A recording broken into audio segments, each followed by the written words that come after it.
માનવભક્ષી આ શબ્દ લગભગ બધાએ સાંભળ્યો હશે અને જેને નથી સાંભળ્યો એને કહી દઉં કે માણસનું માંસ ખાનાર જંગલીઓને માનવભક્ષી કહેવાય છે.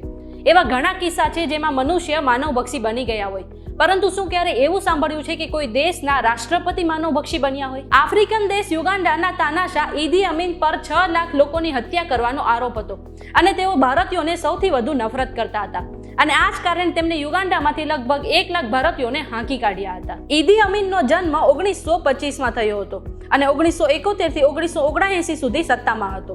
16 ઓગસ્ટ 2003ના દિવસે સાઉદી અરેબિયામાં તેમનું મૃત્યુ થયું હતું. ઈદી અમીને સેનામાં રસોઈયા તરીકે શરૂઆત કરી હતી, જે બાદ તેઓ સૈનિક બન્યા અને સમય રહેતા તેમને તખ્તાપલટ કરીને યુગાન્ડાના તાનાશાહ બની ગયા હતા. ઘણા રિપોર્ટમાં એવો દાવો કરવામાં આવ્યો હતો કે જે હોસ્પિટલમાં તેમના દુશ્મનોનો મૃતદેહ રાખવામાં આવ્યો હતો ત્યાં ઈદી અમીન ગયા અને તેમને તેમના દુશ્મનોનું લોહી પીધું હતું. સાથે જ લોકો એવું પણ કહે છે કે મૃતદેહોને ટ્રકમાં ભરીને ઈદી અમીન પાસે લાવવામાં આવતા અને ઈદી અમીન તેમનું માંસ ખાઈને તેમની ભૂખ સંતોષતા હતા.